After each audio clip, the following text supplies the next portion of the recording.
Auvergne-Rhône-Alpes, président de Bellassou-Martin, qui était candidat et qui a rejoint mon équipe, a été nommé vice-président délégué et trésorier, et il prendra, le moment venu, quand les statuts ont été modifiés, le titre de président délégué et me secondera dans mon organisation. Je pense que vous pouvez l'applaudir.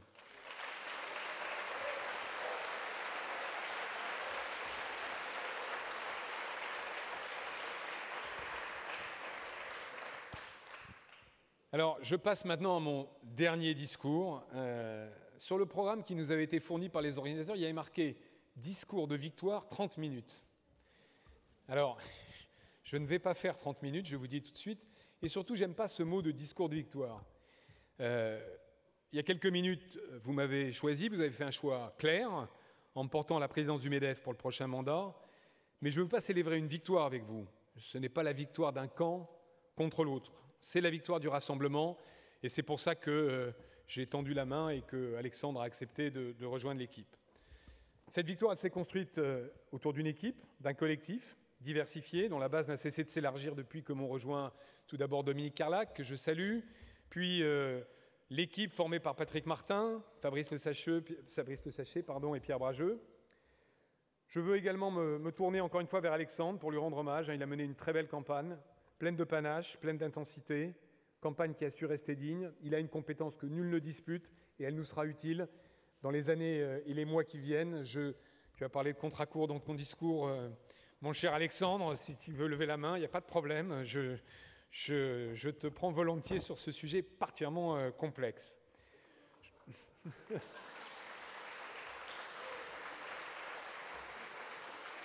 Je voudrais aussi rendre hommage à tous les candidats. On était 9 sur les lignes de départ et je voudrais que tous se lèvent, y compris donc Olivier Klotz, Frédéric Motte. Merci de vous lever. Dominique Carlac, Alexandre, bien sûr. Fabrice Le Sachet, je ne sais pas où il est. Voilà. Je vous remercie de les applaudir. Je ne vois pas Frédéric. Il est là, Frédéric, Fabrice, Olivier, Frédéric, Dominique, Patrick, Alexandre, Pierre. Moi, je peux vous dire quelque chose qui sort des tripes. L'élection du président du MEDEF, c'est énormément d'efforts, c'est énormément d'énergie, c'est énormément de volonté. C'est une Coupe du Monde ratée. Enfin bon, ça, c'est pas très grave. Vraiment, il mérite vos applaudissements. Je voudrais vous remercier d'avoir approuvé le choix des personnalités qualifiées. Comme je l'ai dit, l'exercice est très compliqué. Mais le message est clair, le MEDEF doit changer. Et donc le premier signal, 50% de femmes, il est important parce que c'est celui que la presse va retenir. On doit évoluer, nous devons évoluer, notre organisation doit évoluer en phase avec la société. Je mesure bien sûr la déception de ceux qui n'ont pas été retenus, mais la tâche au MEDEF est immense et il y aura de la place pour tous dans notre organisation future. Cette campagne, pour moi, elle a révélé une chose essentielle, la grande vitalité démocratique de notre mouvement, sa capacité à installer un débat qui a été exemplaire. Alors, il y a eu le temps de la campagne, de l'indispensable expression des sensibilités, mais cette étape est évidemment terminée. Maintenant, c'est le temps de l'action, c'est le temps de l'action et du rassemblement. Notre organisation regorge de talents, venus de tous les horizons et impatients de préparer ce monde de demain. Tous ces talents doivent se rassembler autour de leurs compétences, leurs aspirations, agir ensemble pour tendre vers une réussite qui ne pourra être que collective. Donc le MEDEF que je veux bâtir avec vous, ce n'est pas celui des oppositions, ce n'est pas celui des divisions factices. Car vous savez bien que derrière la pluralité des candidatures qui se sont exprimées, nous sommes évidemment tous d'accord sur l'essentiel. Nous travaillons tous pour un même but, garantir la prospérité de nos entreprises, s'assurer que le développement de celles-ci profite à la société française tout entière, dans un monde, je l'ai dit en introduction, qui est en totale mutation. Et ces mutations qui s'accélèrent, elles doivent mettre fin aux oppositions inutiles, historiques, aux divisions artificielles, qui datent finalement d'une autre époque.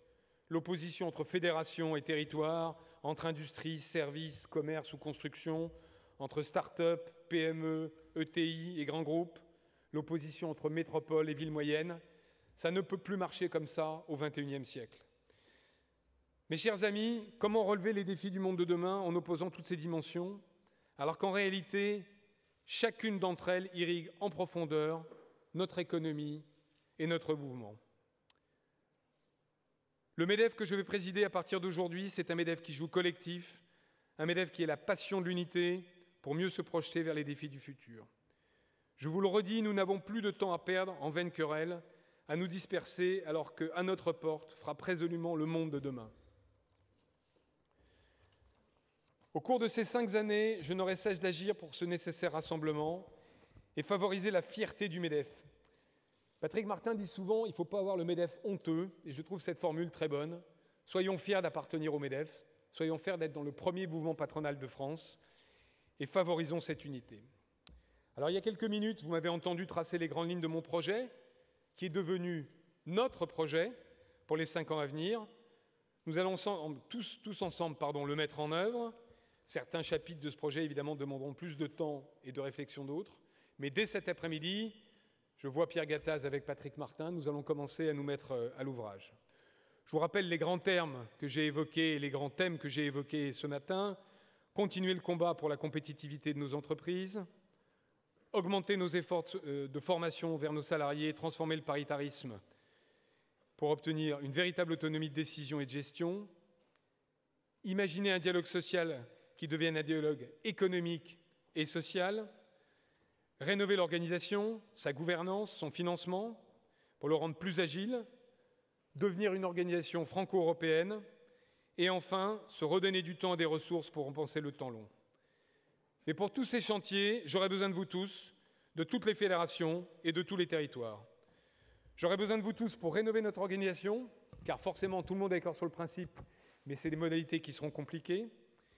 J'aurai besoin de vous tous pour bâtir ce MEDEF agile, constamment dans l'anticipation, et qui pense de manière obsessionnelle au monde que nous voulons léguer à nos enfants. J'aurai besoin de vous tous pour convaincre et nous faire entendre par le gouvernement, par l'opinion publique, par les syndicats de salariés, par les ONG et les mouvements associatifs.